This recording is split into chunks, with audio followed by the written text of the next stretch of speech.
Bismillahirrahmanirrahim. Assalamualaikum warahmatullahi wabarakatuh. Alhamdulillahirabbil alamin, wassalatu wassalamu ala asyrafil anbiya'i wal mursalin sayyidina Muhammadin wa ala alihi wa sahbihi ajma'in. Rabbi shrah li sadri wa yassir li amri wahlul 'uqdatam min lisani yafqahu qawli. Alhamdulillah, pada kesempatan yang berbahagia ini kita akan membahas tentang video ma'rifat huruf alif lam mim. Tonton video ini sampai selesai supaya Anda mengerti, tidak gagal faham dan tidak menjadi fitnah karena kegagal fahaman Anda. Mengenali makna mendalam atau memakrifati huruf alif lam mim menurut Syekh Ibnu Arabi, Al-Quran mengandung ayat muhkamat dan ayat mutasyabihat.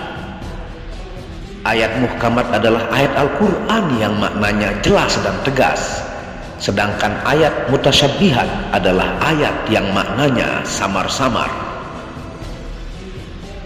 Ayat jenis yang kedua ini adalah ayat yang samar, sulit difahami, dan hanya Allah yang mengerti hakikat maknanya, dan para aulia yang telah diberikan ketersingkapan ataukah kasyaf oleh Allah Subhanahu wa Ta'ala.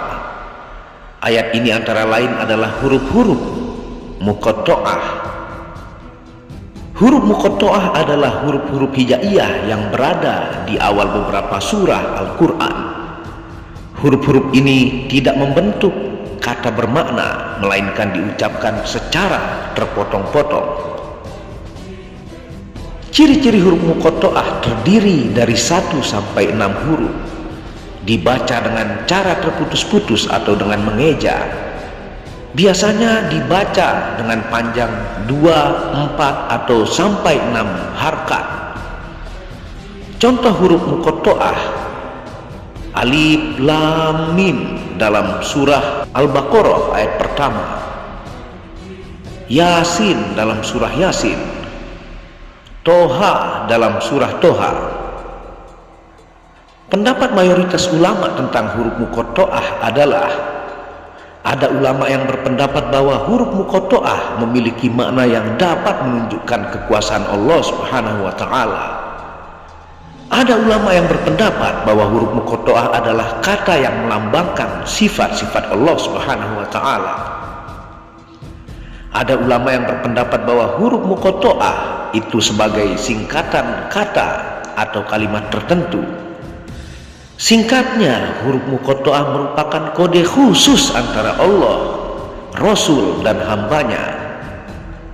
Makna sebenarnya dari huruf muqatta'ah hanya dapat diketahui oleh Allah Subhanahu wa Ta'ala.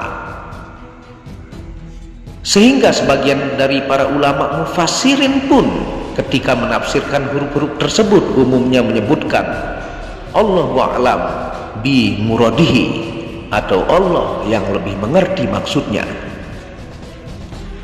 Namun bagi ulama ahli hakikat atau muhaqqiqin, diberikan kasyaf oleh Allah untuk mengetahui makna di balik huruf-huruf muqatta'ah tersebut. Ulama muhaqqiqin yang mengerti ilmu huruf ini adalah Asy-Syaikh Al-Imam Khatamul Auliya Abu Bakar Muhyiddin Muhammad bin Ali bin Ahmad bin Abdullah Al-Hatimi, atau yang masyhur dikenal dengan Ibnu Arabi. Beliau wafat pada tahun 638 Hijriah. Di dalam kitab masterpiece-nya Al-Futuhat Al-Makkiyah jilid 1 halaman 95, Syekh Ibnu Arabi menjelaskan bahwa sesungguhnya huruf-huruf itu adalah bagian dari umat yang mendapat khitab atau mukhatibun dan dibebankan atau mukallafun. Di antaranya mereka ada yang diangkat sebagai utusan dan memiliki nama-nama tertentu. Syekh Ibnu Arabi menyebutkan bahwa tidak ada yang mengetahui ilmu huruf ini kecuali para ahli kasyaf dari jalan kami. Beliau menjelaskan secara detail dalam kitabnya, namun kita akan membahas tafsir alif lam mim dalam Quran surah Ar-Rum ayat 1. Huruf alif menunjukkan tauhid, sedangkan huruf mim adalah untuk menunjukkan sang raja yang tak akan hancur. Huruf lam yang berada di antara alif dan mim adalah sebagai penyambung dari keduanya. Jika kita cermati huruf lam mengandung huruf alif dan awalan huruf mim, kemudian garis huruf lam hingga posisi rendah melengkung ke bawah sampai ke huruf mim, maknanya dalam Quran surah At-Tin ayat 4-5 yang artinya, sesungguhnya kami telah menciptakan manusia dalam bentuk yang sebaik-baiknya, kemudian kami kembalikan dia ke tempat yang serendah-rendahnya atau neraka. Turunnya huruf alif ke tulisan alif itu seperti hadis sahih yang menjelaskan bahwa Allah turun ke langit dunia di sepertiga malam akhir, dalam hadis riwayat Bukhari Muslim yang artinya, Tuhan kita yang maha agung dan maha tinggi turun setiap malam ke langit dunia. Ketika telah tersisa sepertiga malam terakhir, ia berfirman, siapakah yang berdoa kepadaku, maka aku akan mengabulkannya. Siapa yang meminta kepadaku, maka aku akan memberikannya. Siapa yang memohon ampun kepadaku, maka akan aku ampuni. Langit dunia adalah awal alam yang tersusun, atau istilahnya tarkib, karena langit ini adalah langit Nabi Adam alaihissalam.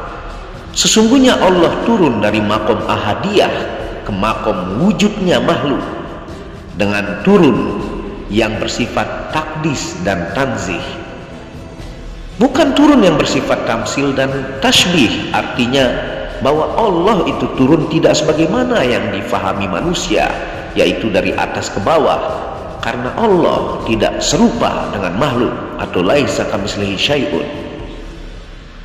Huruf lam sebagai penengah, yaitu pengganti posisi yang mengadakan dan yang diadakan. Maksudnya adalah melalui sifat kodrati Allah ini, alam semesta itu ada.